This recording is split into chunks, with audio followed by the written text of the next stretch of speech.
हाय नमस्कार लोगोफोर नोंथांमोन बयखौबो भिउ ब्लग इउटुब चेनेलाव बरायनाय जाबाय। बे समाव आङो दासिमनि मोननैसो आपडेट नोंथांमोननि थाखाय लानानै फैदों। बेनिखायनो नोंथांमोना बे भिडिअखौ जागायनायनिफ्राय जोबजासिम नायलांबानो जाबाय। Latest news update please do subscribe view blog YouTube channel. नोंथांमोना भिउ ब्लग इउटुब चेनेलखौ साबस्क्राइब खालामना लानो हागोन। जेब्लानो आङो बेवहाय गोदानै भिडिअ आपल'ड खालामो अब्लानो बयनिख्रुइ गिबिसिनै इमेलनि गेजेरजों खबर मोननानै जाहाथे नोंथांमोना बयबो नायनो हायो आरो सांग्रां जानो हायो।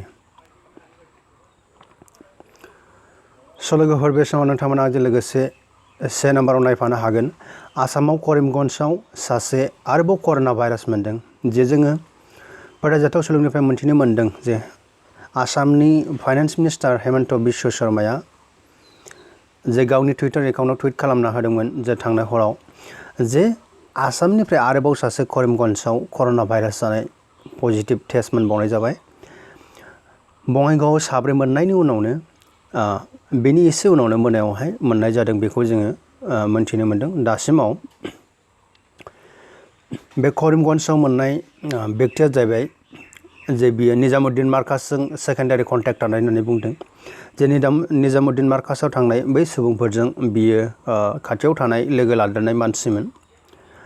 दासिमाव जोङो आसामनि कर'ना स्टेटासखौ नायोब्ला दिनै 42 जननि देहायाव मोननाय जाबाय आरो 29 डिसचार्ज जाबाय एबा सोखाजाबाय आरो सासेया थैबाय।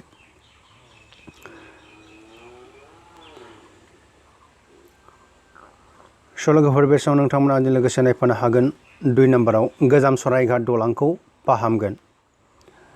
जोङो बेवहाय फोथायजाथाव सुलुंनिफ्राय मोननो हादों जे गोजाम सराइघाट दलांखौ फाहामगोन।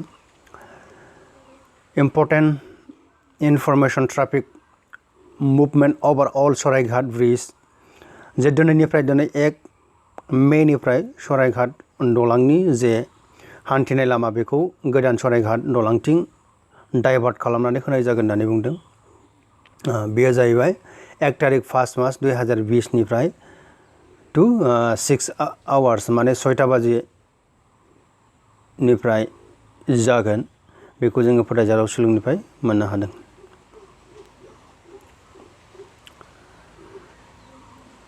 लोगोफोर बे समाव नोंथांमोना आंजों लोगोसे नायफानो हागोन 3 नाम्बाराव दङ। बेवहाय आसामनि बाहेरायाव थाबथानानै थानाय सुबुंफोरा आसाम ट्रेन्सपर्ट relief@gmail.com इमेल एड्रेसाव नङाब्ला जिपि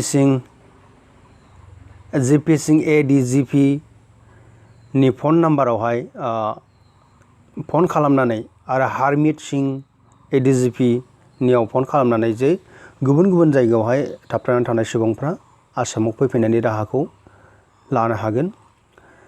बेवहाय आङो फन नाम्बारखौ बुंनानै होनि, बेवहाय दङ 8527612266 आरो हारमित सिंनि फन नाम्बारा जाहैबाय 9622989797। बे मोननै फन नाम्बार आरो आसाम ट्रेन्सपर्ट relief@gmail.com नैबे मोनथाम कन्टेक्ट डिटेल्सआव नोंथांमोना जायफ्रा आसामनि बाहेरायाव दंहैयो, जायफ्रा न'आव फैनो गोसो, बिसोरो कन्टेक्ट खालामनानै फैनो हायो होननानै जोङो दिनै फोथायजाथाव सुलुंनिफ्राय मोनथिनो मोनदों। जे सेन्ट्रेलनिफ्राय हम मिनिस्ट्रिनिफ्राय मोनसे नटिफिकेसन होदों जे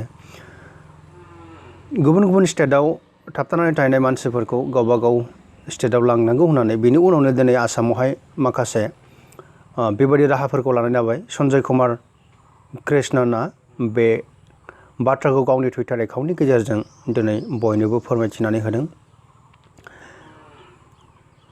जायफ्रा बे भिडिअखौ नायदों बिथांमोना गावनि जाथि खुरमा बाहागिफोर गुबुन जायगायाव दंहैयोब्ला, फरायग्राफोर, खामानि मावग्राफोर थाबथानानै दंहैयोब्ला बे भिडिअखौ शेयार खालामनानै होब्लानो जाबाय, जाहाथे बिसोरबो बे सुबिदाखौ लानो हायो। लोगोफोर बे समाव नोंथांमोना आंजों लोगोसे नायफानो हागोन 4 नाम्बाराव गलाघाट नलबारि जिल्लाया रेड जननिफ्राय ग्रिन जनाव बारग'बाय। मा जाबाय, जोङो मोनथिनो मोनदों जे गलाघाट आरो नलबारि जिल्लाया रेड जननिफ्राय मा जाबायनो ग्रिन जनाव। सिगाङाव बे रेड जनाव दङमोन, नाथाय दा बेवहाय 28 नङाब्ला 29 डेज जाबाय दिनैसिमाव। बेनि गेजेराव मोनसेबो कर'ना भाइरास पजिटिभ बेयाव मोननाय जायाखै। बेनिखायनो बेखौ रेड जननिफ्राय ग्रीन जनाव डाइभार्ट खालामनानै होनाय जाबाय आरो बङाइगावखौ रेड जन डिक्लेयार खालामबाय। बेवहाय 7 कर'ना भाइरास मोननायनि उनाव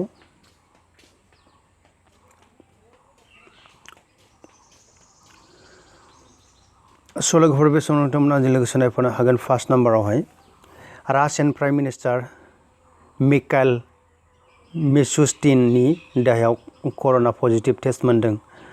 जे जोङो बेवहाय मोनथिनो मोनदों जे रासियानि प्राइम मिनिस्टार मिखाइल मिशुस्टिननि देहायाव कर'ना भाइरास पजिटिभ मोनदों होननानैहाय।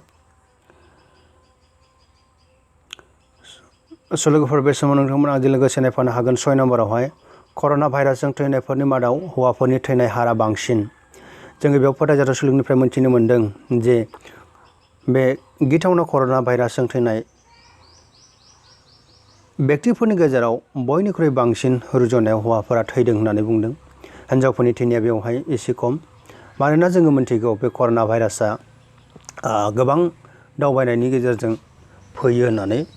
बेनिखायनो हौवाफोरनियाव बांसिनै बियो गोसारनानै दङ आरो थैनायबो डाटाखौ जोङो बेवहाय नुनो मोनदों।